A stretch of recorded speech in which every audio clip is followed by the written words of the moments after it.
released her new book, Healing the Emptiness, and has also authored the best-selling Reclaim Your Heart and Love and Happiness. She received her bachelor's degree in psychology and her master's in journalism and mass communications from the University of Wisconsin-Madison.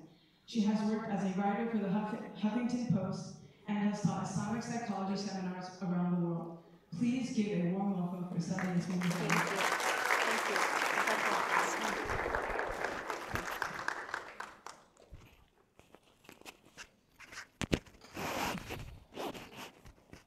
Assalamu alaikum.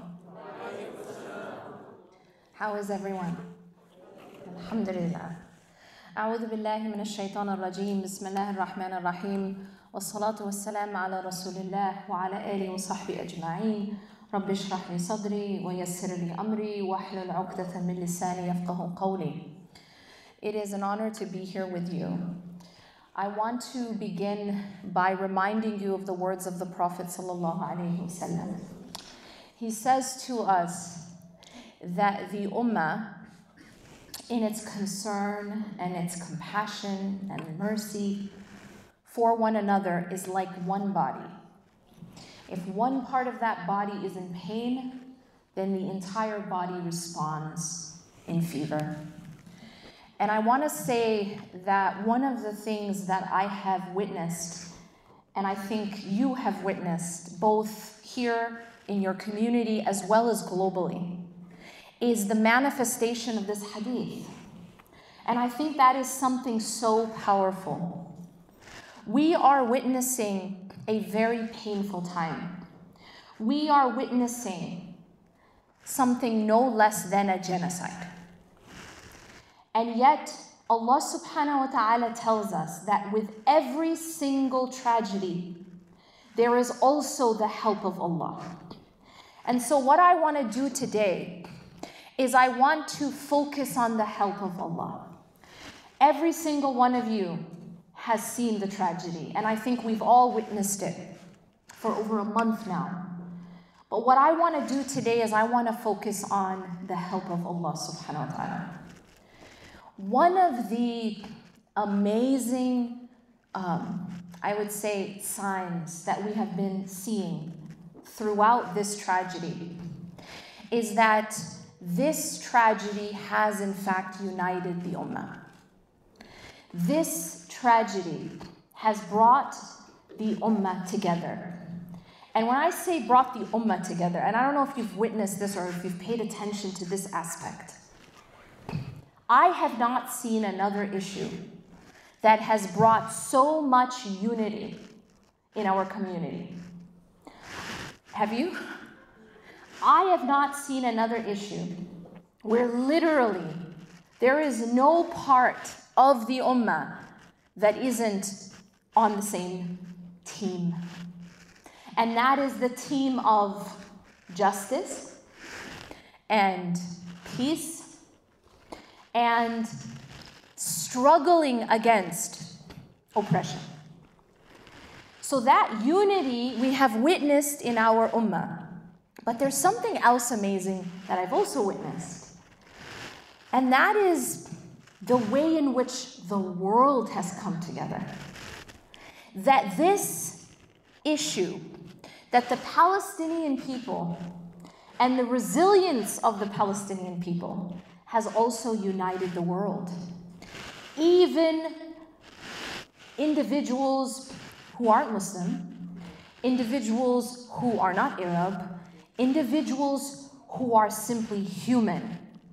And so one thing that we are seeing right now, and I consider this a blessing, is that one of the powers of hardships is that hardships are like a spotlight. Hardships, I would say, are like an X-ray machine. They expose things under the surface. So what do I mean by that? Well, one thing that you found is this issue has exposed people. What has it shown? The people who underneath that thin layer, that thin mask, looked like they were human, This issue has pulled away the mask, and we have seen people for what they are in some cases. Some of them who actually do not have humanity. But yesterday, or the day before this began, you thought they had humanity. Some of us even considered them teachers, leaders. And there are public figures that, without mentioning names, where they were exposed through this. Celebrities exposed. But then we've also seen the humanity of people exposed. We've seen allies who are not Muslim, who care about the Palestinian people and struggle for the Palestinian people as if they were their brothers and sisters. And that is also something beautiful. We've seen people like Sean King. We've seen people standing by the Palestinians as if they were their brothers and sisters. This issue has brought out people's humanity or the lack thereof. And now we see things more clearly. And this is exactly what hardships does. You'll find that in your own life, your hardships will expose. Hardships will bring to light things that are hidden. So on an individual level, you know what your hardships do for you? Your hardships expose you to you. Let me explain. If we have a weakness inside, the hardship will expose that weakness. Allah subhanahu wa ta'ala does this for us as a mercy. Why? Well, because, let me give you an analogy. How many people in here are pre-med? We got pre-med in here? Okay. So, when a person has a heart condition, meaning that they have some issue in terms of their arteries being closed, there's an issue in their heart. How do they know? Well, the way that you're going to know is the doctor is going to take you in and put you through something called a stress test. What's a stress test? Essentially, a stress test is to put you under stress, literally, by making you, for example, run on a treadmill. And putting you under stress is what allows the blockage to be seen. It's the stress that shows it up. Whereas when you're comfortable, you wouldn't know that you had blockage. It's when you're under stress that the problem becomes manifested. Now, why does a doctor do that to you? You might be like, that's really mean. Why is the doctor putting you through stress? What a mean doctor. But this hurts, doctor. If you have a heart condition, if you have blockage in your heart, and you run on a treadmill, it's going to cause what? Pain. It's going to cause chest pain. So isn't the doctor so mean that they're putting you through this stress and this pain? And the answer is no. You're actually going to thank the doctor. Why? Because the doctor exposed the problem. Why? To kill you? Is the doctor trying to kill you? No. The doctor is trying to save you.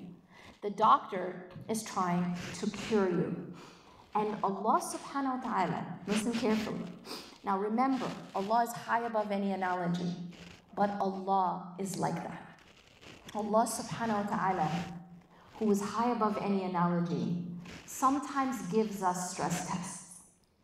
And the purpose of the stress test is to expose the sickness, to expose the blockage, not to kill us, not to hurt us, but to save us, so that we can then address the problem. Allah subhanahu wa ta'ala does this at an individual level, within ourselves. He exposes our own spiritual diseases through hardships. He exposes our unhealthy attachments through hardships. How would you know that you have an unhealthy attachment to money? Well, you're going to know when the money is threatened. When you have the threat of losing money, And that's when you're going to know from your reaction that you have an unhealthy attachment. There was a case where Abu Hanifa, rahimahullah, he, one of the greatest scholars, he also owned property and he had business. And one time while he was teaching, someone came to him and this person said to him, a portion of your ships have sunk, or your ships have sunk. Now this is equivalent to you just lost a lot of money. It's like telling you that, the stock market crashed or something. So Abu Hanifa, rahimahullah, he stopped, he paused, he reflected, and then he said, Alhamdulillah. And then he continued teaching. So then a little bit later, they came back to him and said, we made a mistake. It wasn't your ships. It was different ships that sunk. So again, he paused. He stopped teaching. He reflected. And then he said, Alhamdulillah. Now, after this, when he was asked what that was about, he said, when I was first told that my ships had sunk, I paused and I examined my heart. See, this is the stress test. I examined my heart and I found that my heart was unmoved. And so I said, Alhamdulillah. And then when they came back and said it wasn't your ships, meaning you kept all that money, I again stopped and I examined my heart and I again found it unmoved. And so I said, Alhamdulillah. So if you reflect on this, it's so profound. His Alhamdulillah wasn't actually about the loss or the gain of his wealth. His Alhamdulillah was about the fact that his heart was not attached to the loss or gain of his wealth. But it's the hardships that show us to us. And so what we realize is that on an individual level, this applies. You will find that your tests will show you and point you in the direction of your unhealthy attachments. But it also applies on a global scale. It also applies for the ummah. That hardships will come and put an X-ray on where are the problems and where are the strengths. So one of the things that we see is that through this collective hardship, we are seeing the ummah for what it is. And there is a lot of goodness that we are seeing. And there are a lot of people, and this is where I want to say, this is really the help of Allah subhanahu wa ta'ala. Remember, Allah says, Inna ma'al usri yusra, right? What does this statement mean? What does this ayah mean? It means that with the hardship comes ease. With. A lot of people think that this is after the hardship will come the ease. You think, oh, my life is so hard right now. And we look at our lives as if it's only hard. You go through periods that are very hard. Think about the hardest time in your life. You can remember it? Yes?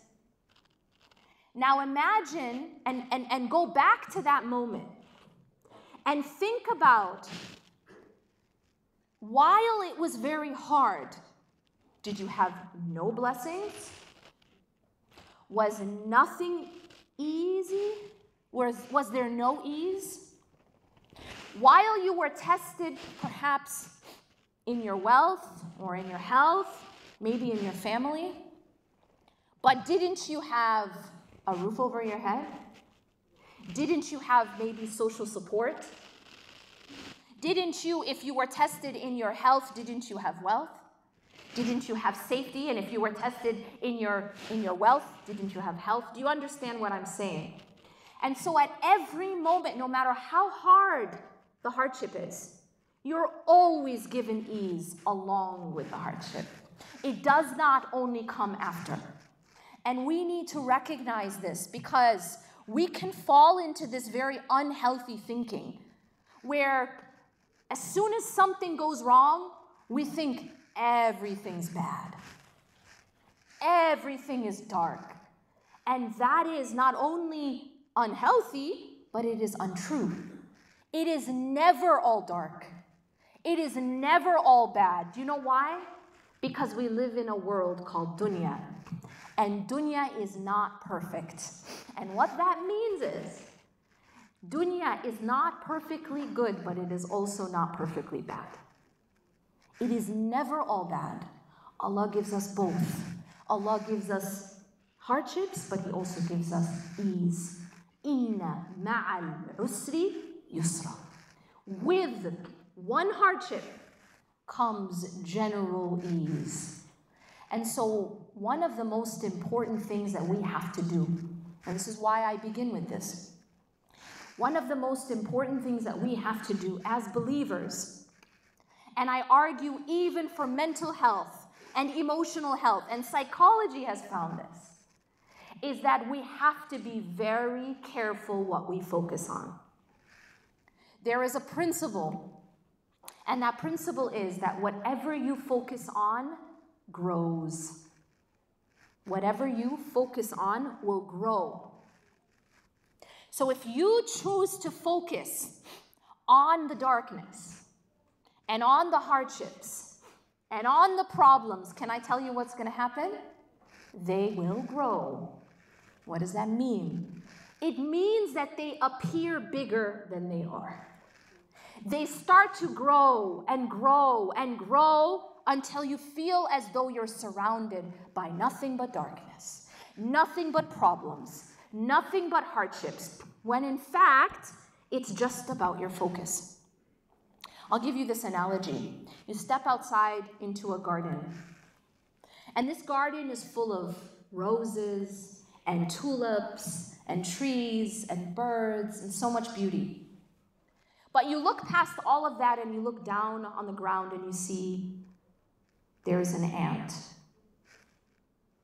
And I don't like ants. And then thereafter, all you think about is the ant. All you talk about is the ant. All you read about is the ant. All you call up your family and complain about is the ant. You follow? Do you know what happens to the ant? It turns into a lion. Simply. Not because the ant is a lion, but because through your focus on it, it grows. And now you don't even see the trees or the flowers or the birds. All you see is this ant that became a lion. How many of you know what I'm talking about? You know, and I'm at an engineering school, so how many problem solvers in the room? Yeah, pretty much everyone, yeah? That's why you're here. Now, what is it about being a problem solver? It's a very interesting phenomenon. It's a double-edged sword, isn't it? The issue with being a problem solver is, in any given situation, stay with me, what do you always look for? Good. Problems. So basically, I call these the saviors of the world, right? Y'all know who you are. The ones who believe that it is all on you to save the world and everyone in it, right? It's all on you. The world rests on your shoulders. And you are the problem solver of the world. You know what I'm talking about. So in any given situation, what do you scan to look for? Problems. And then you find the problem. Why? Because we live in an imperfect world. There will always be an ant. No matter how beautiful the garden is, there's going to be a mosquito. And there's going to be an ant. And if that is your focus, that will be all you see.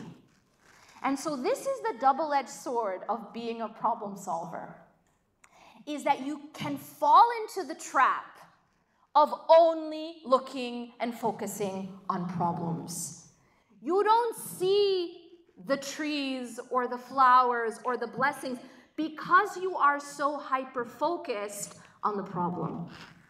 And that can become very stressful and destructive. So, I say this as a reminder to you and to myself.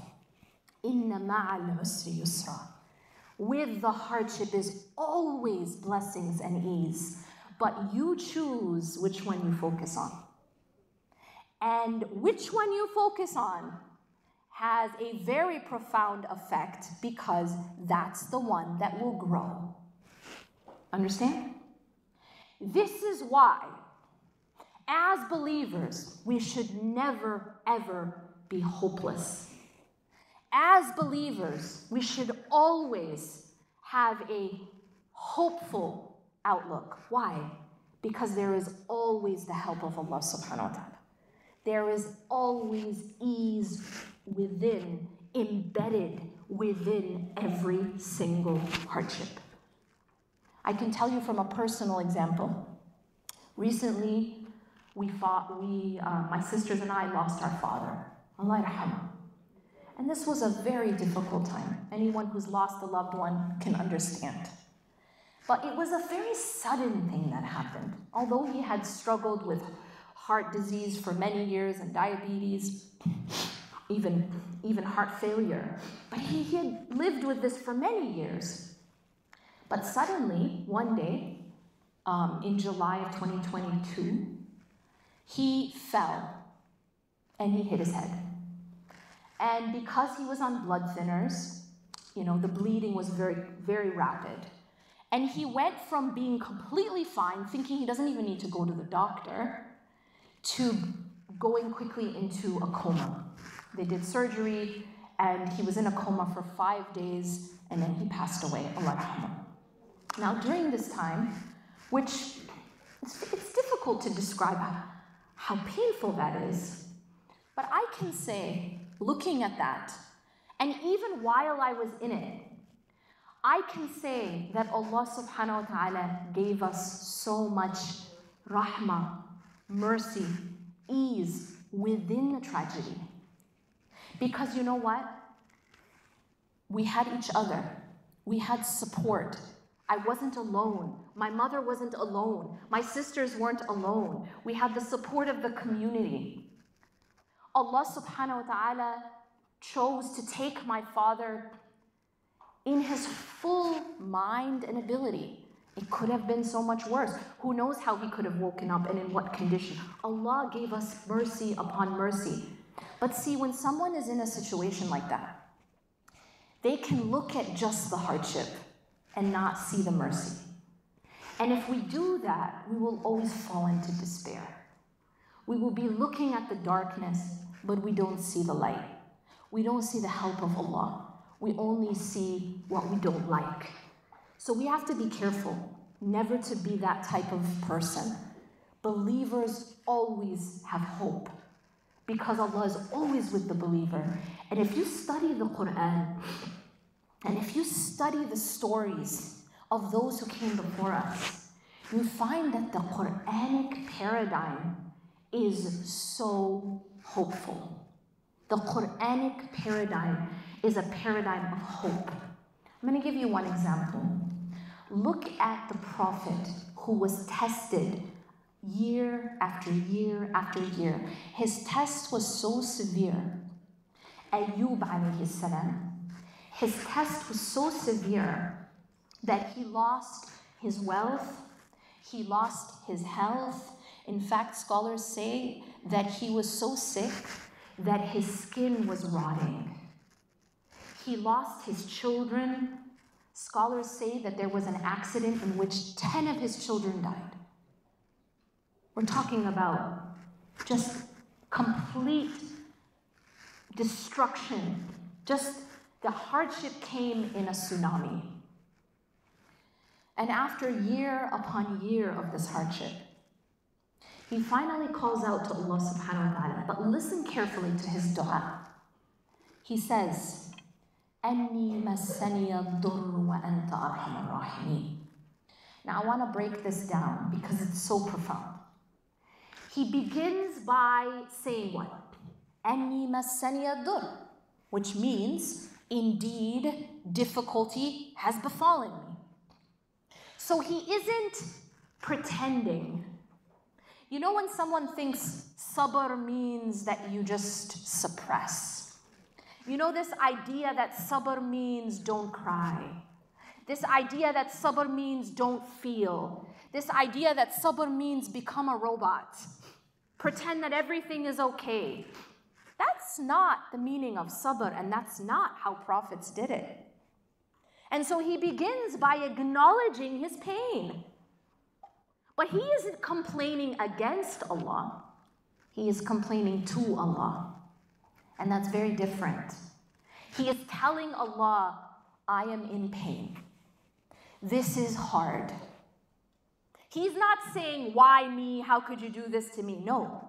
But he is being honest and vulnerable about his pain with Allah subhanahu wa ta'ala. Anni massani adur. Indeed, difficulty has befallen me. Wa anta arhamur rahimin. Now look at this. In the same breath that he is acknowledging his pain and turning to Allah in honesty and vulnerability about that pain, he is also continuing to have hope. Wa anta arhamur rahimin. And you are the most merciful of the merciful. Look at that. See, let me give you this example. When you step outside right now, is the sun out? It's dark, right? Now I can go outside and I can say, it's not dark. Actually, it's very bright. Well, that's called what? Denial, right? It is not dark. I mean, it is not light. It is genuine. It is objectively dark. And so that would be what people might call toxic positivity. Y'all know what I'm talking about. It's basically to say that it is light when in fact it is not light, it is dark. That is not helpful.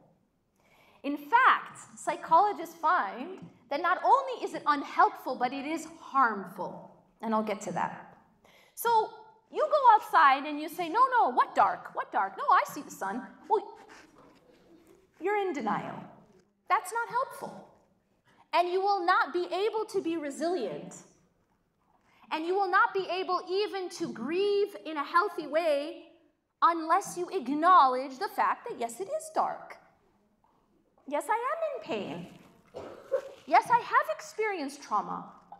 Yes, I am in pain. And this is what he's doing. He's not pretending that everything is fine when he has lost everything. He's in pain.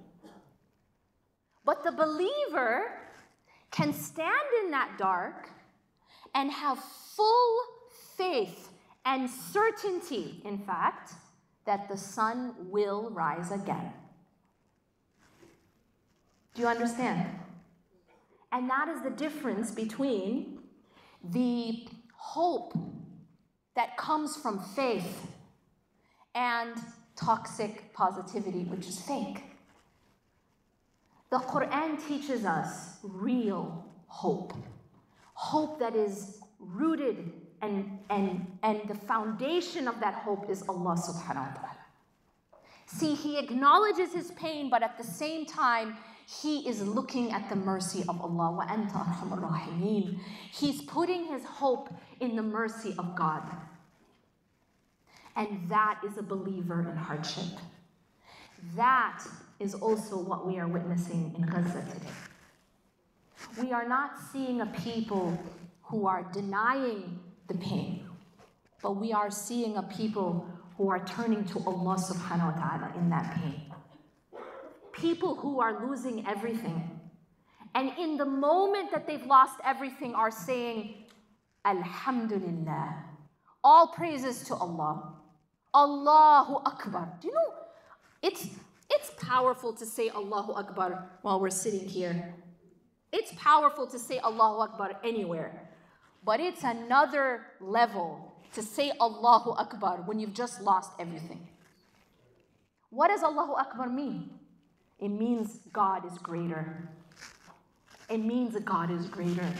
And that's what they're saying. I just want you to really understand how powerful it is what they're saying. To say God is greater when you've just lost your child, your spouse, your entire family, your home, maybe even your own limbs. This is literally what we're witnessing in real time, in high definition. And they are saying, Inna lillahi wa inna ilayhi raji'un. Indeed, we belong to Allah, and indeed to Allah we return. They are saying, Hasbi Allah wa ni'mal wakil. Do you know what these statements mean? I want you to reflect on them. Hasbi Allah wa ni'mal wakil means that Allah is enough for me, and He is the best trustee. They are saying that Allah is in charge. And so what they're doing is, they, in the middle of their tsunami, are looking at Allah. أَنِّي مَسَّنِيَ الضُّرُّ وَأَنْتَ أَرْحَمُ الرَّاحِمِينَ. This is what Ayub did, alayhi salam. He is in the middle of his hardship. Yunus alayhi salam, he is in the belly of the whale, in the ocean, in the night, like layers and layers of darkness. And what is he doing? La ilaha illa anta subhanaka inni kuntu min al-zalimin. Nothing, la ilaha illa ant. There is nothing worthy of being an ilah. There is nothing worthy of worship but you. I was among the wrongdoers. They all turned to Allah, and their hope was in Allah. They never lost hope. They never lost hope. And so as believers, we have to have the ability to be honest about what's happening in our own lives, in our own pain, and in the pain that we are witnessing. But we have to never, ever, ever look away from Allah. Never get deceived. Never be deceived by the illusions that you're seeing, that you don't see Allah. Never be deceived by the illusions of power, the illusions that we're seeing in front of us. Who has the power, who doesn't? Don't be deceived. We know that the sunnah of Allah subhanahu wa ta'ala is that oppression never lasts. Truth always wins. Darkness never lasts. The sun always rises again. I want you to study the Quran, study the stories of the people who came before, and you will find this. This is the sunnah of Allah. You think this is the first time pharaohs have walked the earth? You think this is the first time? Open the Quran. We had a man who stood up and said, Ana rabbukum al-a'la. I am your Lord Most High, Pharaoh said. He said, to those who believed, I will take you and I will crucify you and I will take off your limbs from opposite sides. Any of this sounding familiar? This is not the first Pharaoh to walk the earth. And we know the end of Pharaoh. And in fact, Allah says something very interesting about Pharaoh. Allah made it, and He said He would. He said, I will preserve your body. This is one of the miracles of the Quran. Is Allah said, I will preserve your body as a sign. Why do you think Allah preserved the body of Pharaoh? And by the way, you can go to the Egyptian Museum and you can see the pharaohs. I've seen them. They are preserved in front of your eyes. Allah did that. Why? As a sign. It's a sign for all of us to remember, because that's not going to be the first, that's not going to be the last Pharaoh that walks the earth. But Allah is giving us a sign that this is the end that comes to pharaohs. Pharaohs never last. And so what we have to be careful about doing is this. We have to be careful about getting lost in the illusions of power, Allah owns all power. And Allah subhanahu wa ta'ala has His timetable and His wisdom, and we have to just do our part. We have to do our part. Now, what is our part? First, there is an element of struggle that we have to do in our, in our actions, in the external world. What is that? The Prophet said, sallallahu alaihi wasallam, if you see something wrong, you must try to change it with your hand. This is to take action to stop the oppression or whatever it is that is evil that is happening. You take action to try to stop it. We don't turn the other cheek. And this, by the way, applies to any type of abuse. Whether that abuse is happening in your home or that abuse is happening overseas or to your neighbor. We as believers are commanded to take action, to try to change it. And if you cannot change it with your hand, then try to change it with your tongue. This means to speak truth to power, to speak against it, to do something with your voice. And if you cannot, then at least hate it in your heart, and this is the weakest of faith. This is saying that the minimum we have to do is hate the injustice and hate the evil that is happening. But the higher level is to take action with the hands or the tongue. But there is another type of worship that we also have to do, and that is the worship of the heart. And part of the worship of the heart is to continue to look at Allah and to not be deceived by the illusions that we are seeing around us. The illusions of power and might and strength. The illusions of who's winning and who's losing. It really looked like Pharaoh was winning. I mean, literally, Pharaoh had all the power, and Bani Israel were slaves. So we have to be careful not to be deceived. And so part of the worship of the heart is to continue to see Allah despite whatever illusions we are witnessing. And also to not lose hope. To see Allah subhanahu wa ta'ala and to not lose hope. Now I want to just remind you of this, inshallah.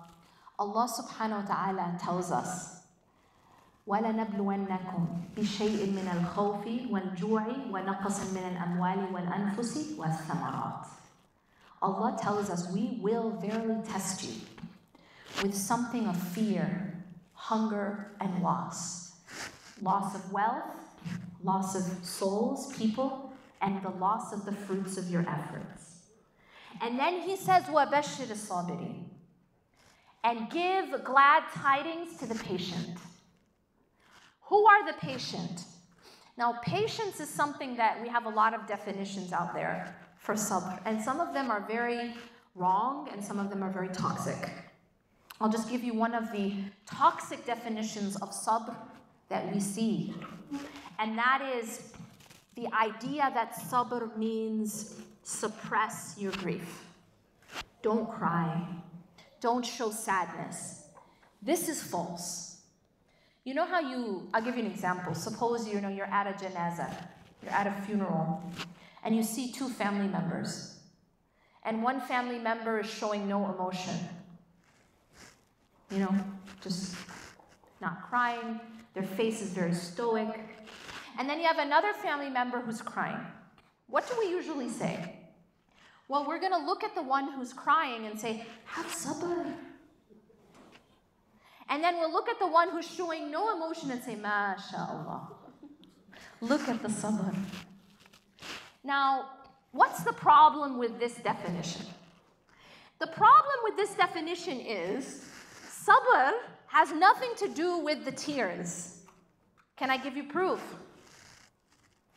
The Prophet ﷺ, when his son died, he says, the eyes shed tears and the heart feels grief, but the tongue does not utter except what is pleasing to Allah. Yaqub alayhi salam had what? Sabrun jameel. He had beautiful sabr, beautiful patience. And he is the same prophet who cried until he went blind. He's also the same prophet who says in the Quran that he complained, إِنَّمَا أَشْكُو بَثِّي وَحُزْنِي إِلَى اللَّهِ. He says, indeed, I complain of my pain and my sadness to Allah. Again, complaining to Allah, not about Allah. They never complained about Allah. They never said, it's not fair, why me, why my son, why my health? Never. But they turned to Allah in their pain. And that is not a contradiction of sabr. In fact, that is what's going to get you through. You have to turn to Allah. But they cried. Crying is part of the mechanism of healing that Allah designed. It doesn't mean you don't have sabr. And it also doesn't mean you're not being strong. You know, it's like, toughen up. This is said a lot to boys. You know, when a little boy cries because he is a human being and that's a human response, oftentimes he's told, you know, toughen up. Be a man. Don't act like a little girl or something like that, right? And that is very toxic. Why? Because the strongest men that ever walked the earth cried. Are you stronger than them? Are you stronger than Yaqub alayhi salam? Do you have more sabr than sabrun jameel of Yaqub alayhi salam? Are you stronger than Umar radiallahu anh, who had marks on his face from tears? Or Abu Bakr radiallahu anh, who was called al-Bakka, the one who cries a lot? That was his nickname. In fact, when the Prophet ﷺ was on his deathbed, he said to Aisha radiallahu anha, tell your father to lead the prayer. Do you know what her response was? But he cries too much. I mean, he was known for crying. And his answer, the Prophet ﷺ's answer was, tell your father to lead the prayer. So this idea is very toxic and it is very harmful because it actually gets in the way of healing and it gets in the way of resilience. See, we think that strength comes from suppressing. We think that strength comes from not crying, but it's the opposite. Strength actually comes from taking that pain to Allah subhanahu wa ta'ala, but not suppressing it. So looking at why are we tested? Why are we tested? Well, Allah subhanahu wa ta'ala, when He says that we will verily test you, and He says, give glad tidings to the patient. Who are they? الَّذِينَ إِذَا أَصَابَتْهُمْ مُصِيبَةٌ قَالُوا إِنَّ لِلَّهِ وَإِنَّ إِلَيْهِ رَاجِعُونَ. They are the people who, when a calamity befalls them, they respond with, indeed we belong to Allah, and indeed to Allah we return. أُولَٰئِكَ عَلَيْهِمْ صَلَوَاتٌ مِّن رَبِّهِمْ وَرَحْمَةٌ وَأُولَٰئِكَ هُمُ الْمُهْتَدُونَ. These are the people who will have the blessings of God on them, and they will have the mercy of God, and they are the rightly guided. But who are these people? They're the people who, when the calamity befalls them, they respond with, indeed we belong to Allah, and to Allah we return. I want to wrap up with this. How can you respond with Inna lillahi wa inna ilayhi raji'un? How do you do that? Well, I'll tell you that it has to start with Inna lillah. Inna lillah. What does Inna lillah mean? Inna lillah means indeed we belong to God. This is very deep. We have to recognize that we all belong to God.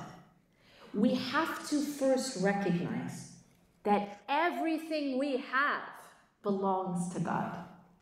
So if I own a car and I give you that car to use because I'm generous and I let you borrow it, and I let you keep it for years, and then after years pass, I come to take it back. Now, if you had amnesia during those 10 years and you forgot who owns the car and you think it's your car, what's your response going to be when I come back for it? How dare you take my car? Right? You're going to be angry. You're going to feel wronged. You're going to feel that I am the one wronging you. You're going to say, how could you do this to me? Why me? How could you take my car? Right? Does any of this sound familiar? But if you did not have amnesia and you remembered who owns the car, what is your response then? Well, you might be sad to part with the car, but you will know and you will say and you will respond, indeed it belongs to you and to you it returns. And so sometimes our problem is we forget. We have amnesia. And we forget that every single gift we have actually belongs to God. Inna lillah. Everything we've been given belongs to Allah. It doesn't belong to me. It doesn't belong to you. It belongs to Allah. By the way, that's everything. That's everything. Your life belongs to Allah. Your child's life, your health, your wealth, your intellect, your abilities, all of it, it belongs to Allah. It's a gift.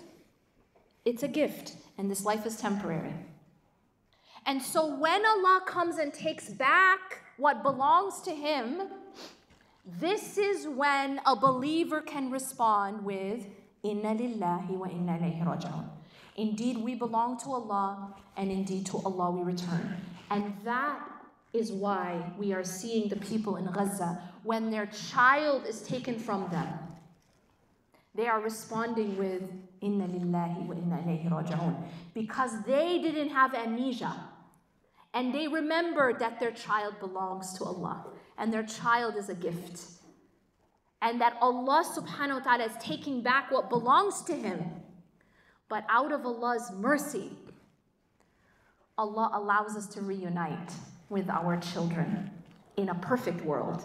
And they know that too. They know that these children will wait outside of the gates of paradise, waiting for their parents and refuse to enter until they go with their parents. They know that too. They know that Allah takes those children and all of those who've died, and Allah is caring for them. And even Allah says, do not think that the one who dies in the sake of Allah is dead. In fact, they are alive. See, we cannot be deceived by the illusions. We have to be looking at Allah subhanahu wa ta'ala. And that is the source of the strength and resilience that we are witnessing in Gaza today. أقول قولي هذا واستغفر الله لي ولكم إنه غفور رحيم سبحانك الله وبحمدك أشهد أن لا إله إلا أنت أستغفرك وأتوب إليك. Inshallah, I want to have an opportunity now to take questions. So you can submit your questions at the QR code if you have. Yeah, it's fine.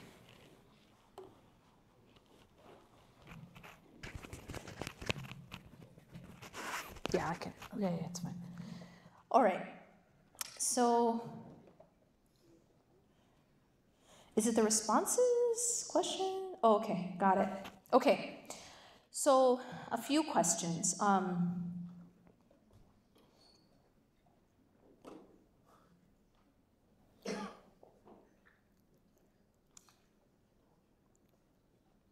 So, one of the questions says, we are living in the time of materialism.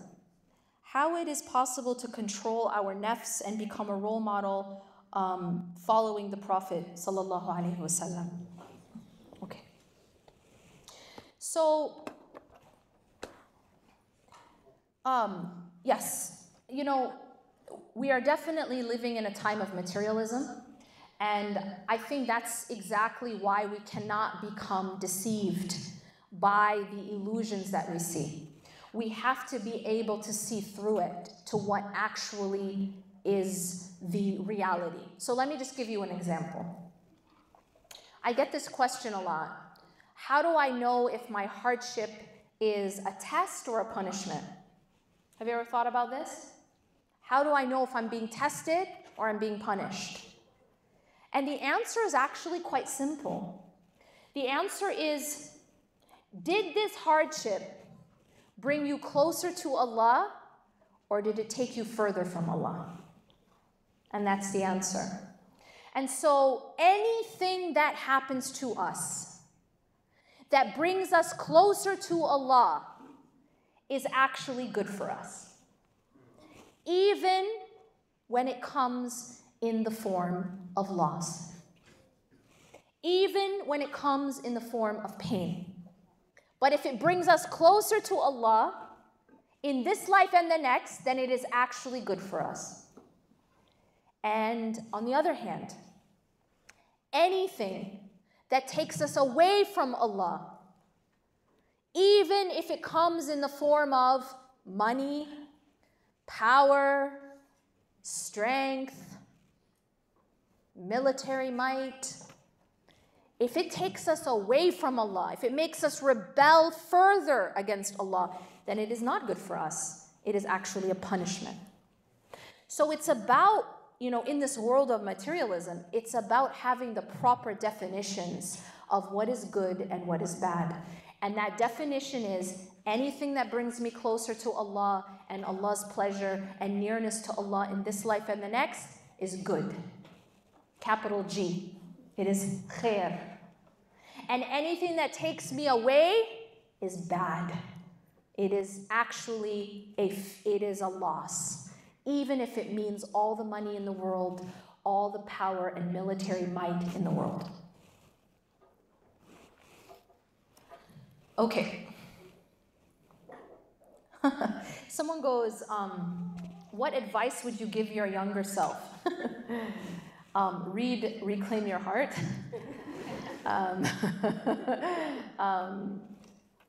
No, but a part of me wishes that I could have just skipped over all the pain and just read the books. Because for me, what I've done in my life is whatever life lessons I learned about Allah, about myself, about this life, I learned them in a lot of sort of difficult ways, I'd say. But a lot of those lessons that I learned, I wrote about them. I wrote about them in hopes that other people can learn those lessons without having to go through necessarily the same, difficulties in that path to learn. So yeah, I would say my advice would be, don't expect this life to be what it can never be, which is perfect. And that's kind of the core message of all my books, which is putting Allah at the center, not anything else, not people, not money, not dunya, Allah, and putting our ultimate attachment to making our ultimate deepest attachment be with Allah subhanahu wa ta'ala and nothing else. Recently someone asked me this question. It's funny. It was actually my son. He asked me the question that is the first chapter of Reclaim Your Heart, which is basically, why do people have to leave each other? And he was kind of being he was kind of joking but half serious. He's like, why do people have to leave each other? And I told him that the reason people have to leave each other is because this life isn't perfect. And it's interesting. How many people have read Reclaim Your Heart? Okay, so I have some bad news. The shipment of Reclaim Your Heart is somewhere in the wind with the post office. It's not here, but anyways, Reclaim Your Heart. The first chapter of Reclaim Your Heart, I talk about a dream that I had when I was 17.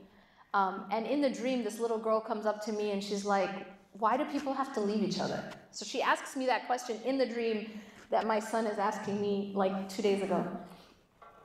And so I go through the process of the answer. And I talk about my own attachments, and I talk about how my unhealthy attachments to people really caused me a lot of pain and disappointment in my life. And that it wasn't the fault of the people, but it was my own fault because I was expecting something that they can't give me. So I gave the example that it's like putting a vase at the edge of a table, and when it falls, you know, whose fault is it? It's my fault because I put it at the edge of the table. Of course it's going to break. So in my dependencies that were unhealthy on people, expecting people to fill me, expecting people to give me, you know, basically fill an emptiness inside. Anyways, the answer that I gave is the answer that I gave in the dream. So you have to read the chapter to know. But anyway, I wish that I could have given that advice a lot sooner to myself, I guess. But you know, everything we go through is you know, happens for a reason. And for me, I think it was a learning process. All right.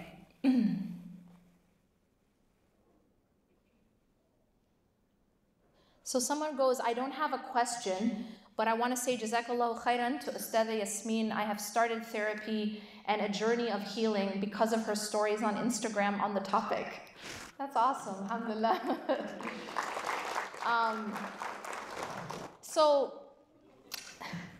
So recently I finished my new book, which is Healing the Emptiness. And Healing the Emptiness is about this. It's about the practical journey of a believer to heal. And you know, we go through this life and we experience all sorts of loss, all sorts of pain. Sometimes we experience very serious trauma. And a lot of times we don't have the tools to heal. And sometimes even religiously, we are taught things that get in the way of our healing. One of the examples of that is our false and toxic definitions of sabr. So in the book, Healing the Emptiness, I talk about what are some of the barriers to healing. And one of the barriers that I discuss to healing is the false and toxic definitions of sabr. It actually becomes a barrier. False and toxic definitions of patience. Have patience. I'll give you an example. I met a woman, she told me, my mother said that I should be able to drink poison and keep a smile on my face. You know, this type of mentality? And then they call that sabr. You know, that becomes a barrier to healing. If you believe that drinking poison and keeping a smile on your face is patience, then you're actually getting in the way of your own healing. That will block your healing. It's like a person who is standing in a burning house, right? They're looking at the flames and they fold their arms like this, look at the fire and say, I'm not going to do anything about this fire because I have so much sabr. This is the toxic and false definition of sabr that we teach. You're standing in a burning house, you're doing nothing about it, and you're calling it sabr. And then people will come around you and be like, MashaAllah, look at her sabr. Look at her sabr. She stood in the burning house and she did nothing. It's a very oppressive, and it is not Islam. Islam does not say that you ever stand in a burning house and do nothing. And then, of course, if there's children in the house that's on fire, we say, no, sister, have sabr, stay in the burning house for the sake of your children. Is anyone else finding a problem with that argument? Stay in the burning house for the sake of your children. But that's exactly what we see. Again and again, this is what we're seeing. I cannot tell you how many people I've spoken to around the world, and this is what they're told. And even when they're trying to get out of a burning house, people around them will lock the doors. They'll block up the doors. They'll bolt, no, you're staying. You're staying in that burning house, you and your children. That is dhulm. It is oppression. And so it's really very obvious. I'm just going to state the obvious. When your house is on fire, so presumably you're in an abusive situation. When your house is on fire, what's the first thing you should try to do? Okay, so I asked this question around different seminars around the world, and sometimes people will scream things like, run! And that's interesting. I mean, it's one way to go, but maybe try to save the house first, right? So, fight or flight, I know which one's yours. So presumably, if there's a fire in your house, the first thing to try to do is call the fire department, right? Fine, step out of the house, but try to save the house, right? Get a fire extinguisher. So if you are in a burning house, if the house is toxic, abusive, try to stop the fire. Try to resolve the fire. Make it a safe place. But the question is, if the fire continues, then what? If the fire continues, that's when you need to remove yourself from the burning house. It's really very obvious. So it's not about not trying, but it's what happens when the fire continues. And that's where we see a lot of toxic concepts about sabr and patience, where we're telling families, women especially, stay in the burning house. Even if you've tried everything to stop the fire, just stay in the burning house, keep your children there.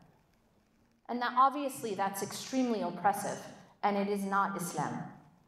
So in the journey of healing, and I go through a lot of the barriers to healing, how we can remove those, and then how can we figure out, and this is one of the most important things. If you are, say you're asleep and the fire alarm goes off, all right? Everyone have a fire alarm in their house? Who has a fire alarm in their house?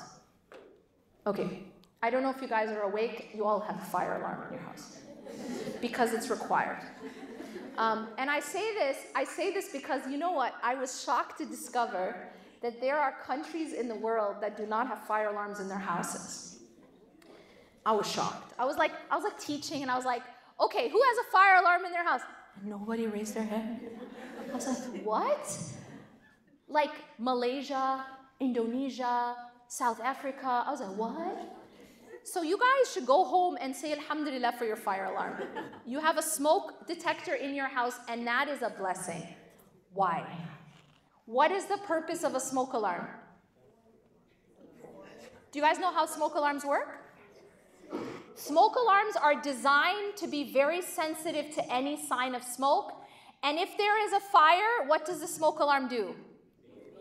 Does it play like a lullaby and put you back to sleep? Make you comfortable? No. It alarms in a very loud, obnoxious way. It's meant to make you uncomfortable. It's meant to wake you up if you're sleeping. So, your pain, this is going to get deep. Everyone ready? Your pain is like a smoke alarm. Your pain is a smoke alarm. It's uncomfortable, but it's telling you there's a fire somewhere in your life. Why does it do that? It does that so that you can go and find the fire and extinguish the fire. It's telling you you need to find the source of the pain and heal it. So pain is actually a protection for you, just like a smoke alarm. It's not comfortable, it's not relaxing, but it's actually alerting you to a fire in your life. Now, what happens if you get up, you're like, I hate this sound, and you just take out the batteries? Anyone? Well, now you can go back to sleep, but what have you done? You've turned off the fire alarm. You can go back to sleep, but your house is still burning. This is what a lot of people do with their pain. They just take out the batteries. They look to numb the pain. I don't like this sound. I don't like this feeling. It makes me uncomfortable. And so instead of looking for the source of the fire and extinguishing, healing it, we look for ways to take out the batteries. We look for ways to escape the pain. We look for ways to numb the pain. We look for ways to hide the pain, to lift up the rug and put it under the rug. And realize that all of us have sort of different forms of our smoke alarm. Sometimes for some people, the smoke alarm will be depression. The depression is actually telling you there's a fire in your life. You need to find it, and you need to address it, and you need to heal it. Sometimes a smoke alarm will be anxiety. Sometimes the smoke alarm will be trust issues, different types of triggers, problems in relationships. Those are signs that there's something in your life that needs to be healed. So healing the emptiness is about figuring out where's the source of the fire? Where's the source of my pain? Because taking out the batteries isn't going to solve it, right? Hiding from the pain, numbing the pain with drugs, alcohol. Some people hide in social media. Some people hide in their careers, stay really busy, but it's all ways to take out the batteries. I don't want to feel my own pain. So it doesn't make it go away. It just numbs it for a while. So I think, how much time do we have? Any more time for questions or no? Oh, wow, okay. Does anyone have questions from the floor? Yes. I know that you were talking about children crying. I've heard from some of my teachers that it was a habit of Nabi Sallallahu Alaihi Wasallam that he would cry in seclusion, so not around people. Should we factor that into the consideration of sabr doesn't mean to not cry, but also would it not mean to cry in front of everybody? I can't really comment on that, and I don't know I don't know the authenticity of whether or not he purposely would cry in seclusion, but the idea of crying is that it is actually something Allah has designed as part of the healing mechanism. So it isn't something that we're taught to be ashamed of. So it isn't something we need to hide. And obviously, Abu Bakr radiallahu anh was not crying in seclusion. But rather one of the du'as of the Prophet sallallahu alaihi wasallam that he would say regularly is that he would seek protection from eyes that don't shed tears, right? Aynan la tadma. So this is actually, it's not a positive thing to have eyes that don't shed tears. It's not a badge of honor, it's something the Prophet sallallahu alaihi wasallam would actually seek protection from. Okay, yes.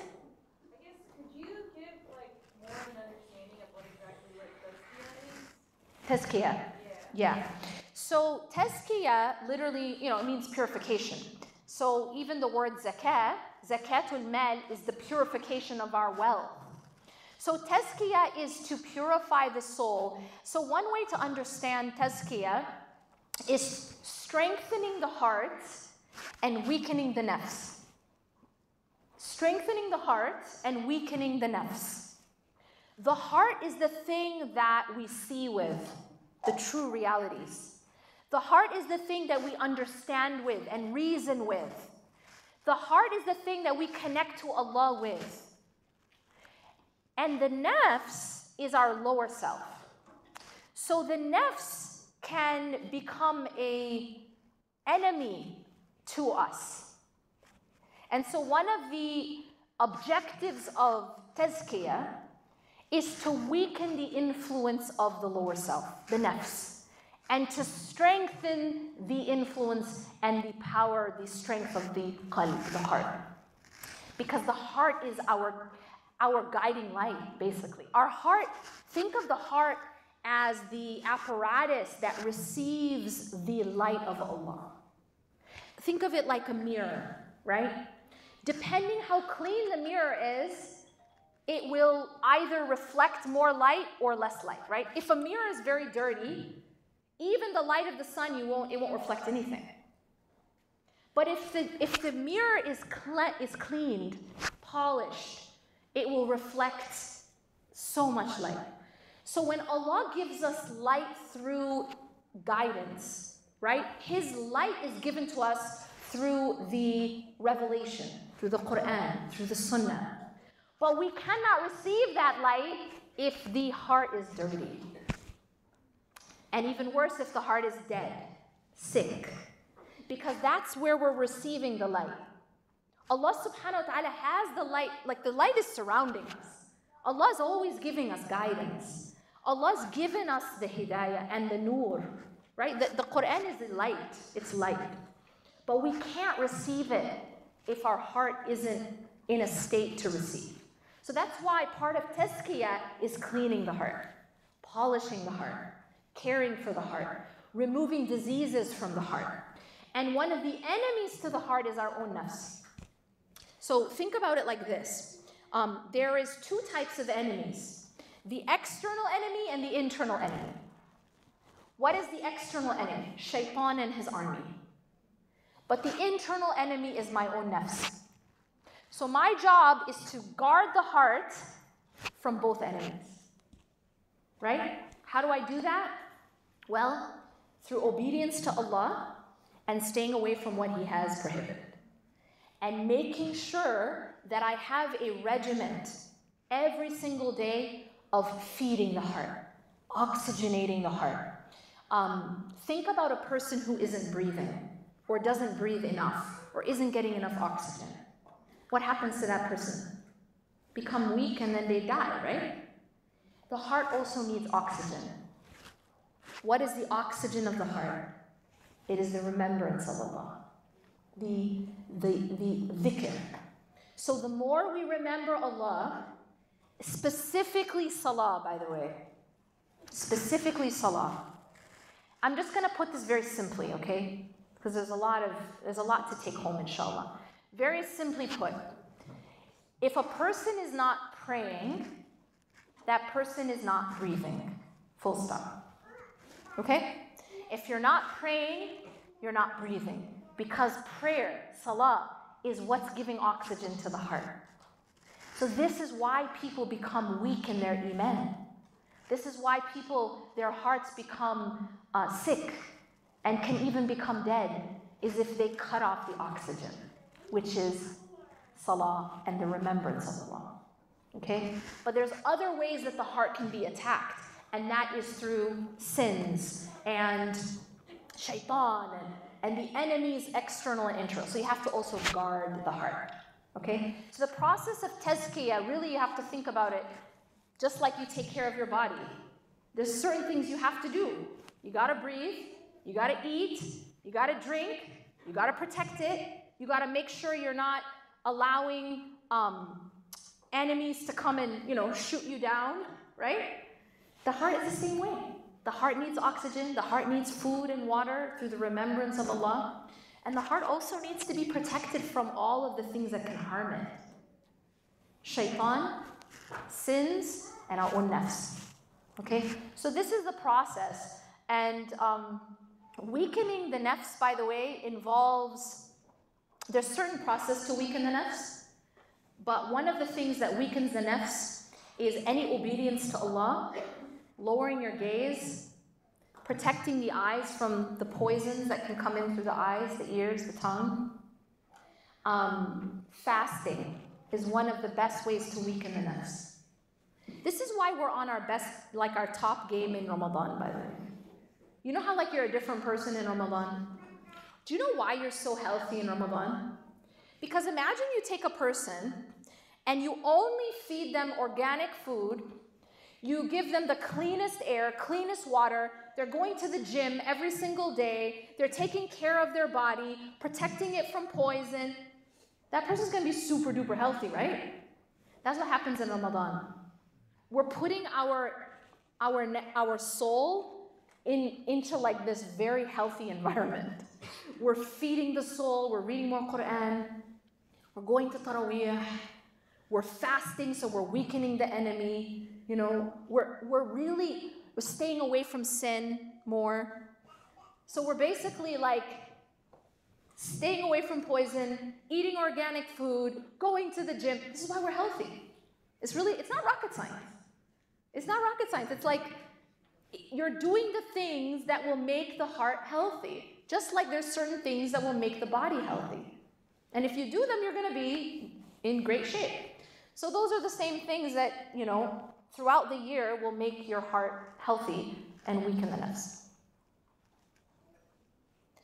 All right. So let me go here, if there's no other questions from the floor. Oh, there is. Okay, go ahead, brother. So you have talked about remaining hopeful as a believer and always looking at the positive things, the blessings. And you have also mentioned the difference between a test and a punishment.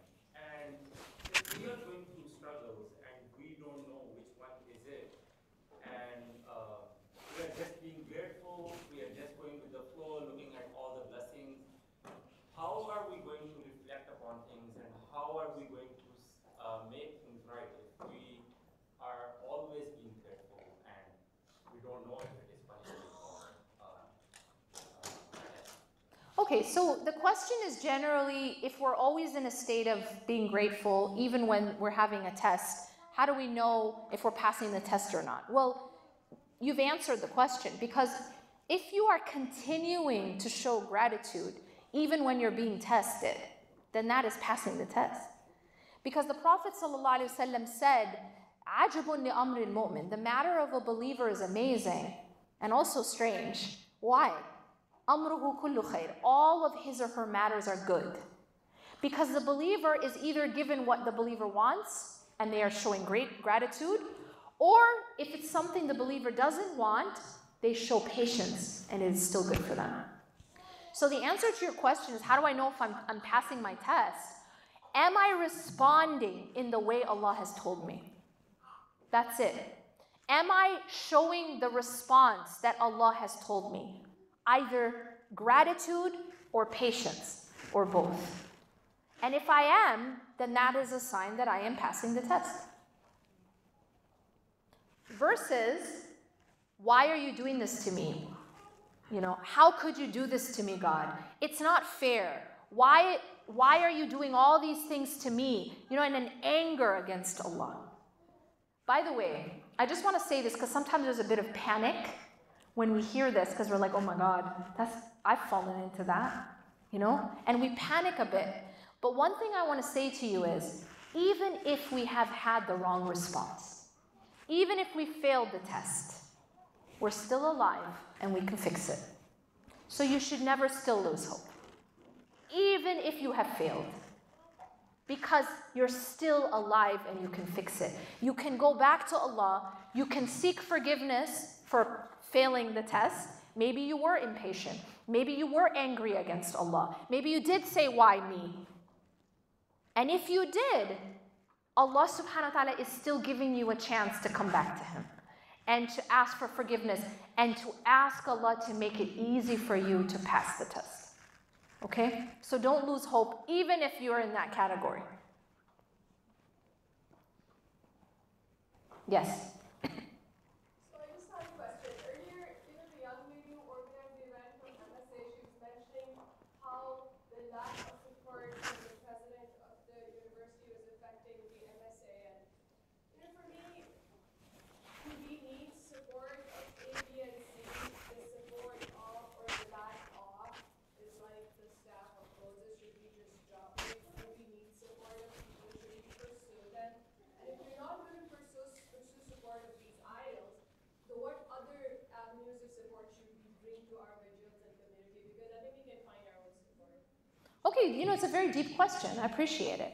So the question she's asking is, there was the sister was mentioning that that the administration of this university has shown no support for Muslims, and the Muslim Students Association, and the plight, the pain that the Muslims have been going through, as well as the Palestinians. And so the question is, well, do we even need their support? And at what point do we stop seeking their support and throw the staff, metaphorically, as Musa alayhi salam did? And I appreciate your question. And I think it is a very, very important question. And to answer that question, I will refer you to the hadith of the Prophet ﷺ, where he said he saw a man who was not tying his camel. And when he asked him why, the man said, because I have trust in Allah.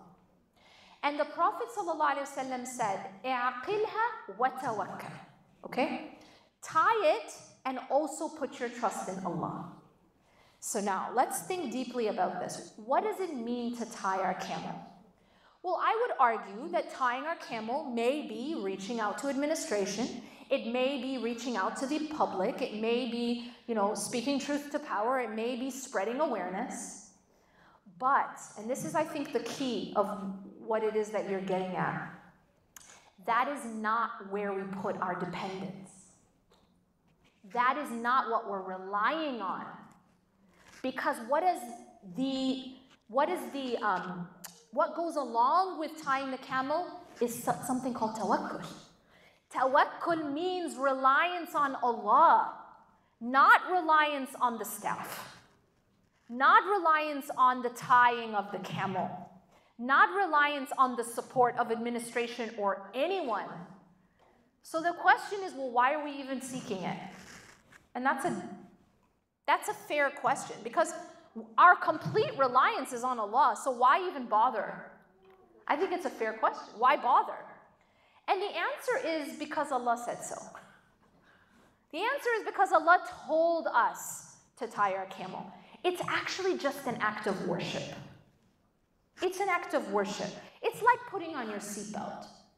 The seatbelt's not what's going to save you.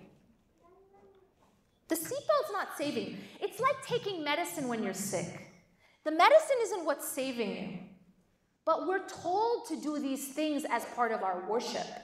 It's part of tying our camel. But we recognize that it is not the administration or the seatbelt or the medicine or the staff that saves us. It's Allah. So the reliance is on Allah, but the actions are done of tying our camel, which is called akhd bil asbab, taking the means. That's just part of our worship. It's the sa'i of Hajar. It's the sa'i of Hajar. Why? Hajar, she's in the middle of the desert. She could have just sat there and waited for Allah to save her. She had complete trust. She didn't need anyone. But she still got up and she ran between Safa and Marwa. And she didn't do it once. She didn't do it twice. She did it 7 times. That process, going back and forth to the administration, that was wild, honestly. Back and forth, back and forth. That process is actually the worship itself. That is called sa'i. Sa'i means to strive. And that striving is our worship.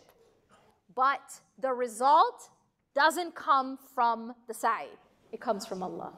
Allah is the one who saved Hajar and sent water from the sand. So I hope that makes sense of the balance between the two. All right. Yeah.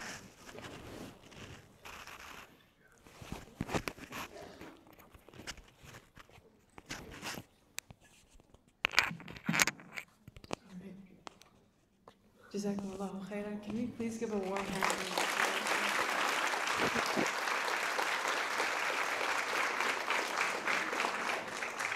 So inshallah, we're now going to close up with a book signing. So you guys are welcome to come up, and we have books here for sale. And if you have your own book, you're welcome to bring it up for her to sign. We're going to be distributing food at the end, at the back. So you guys are welcome. The volunteers will pass out the food. You're welcome to take some on your way out.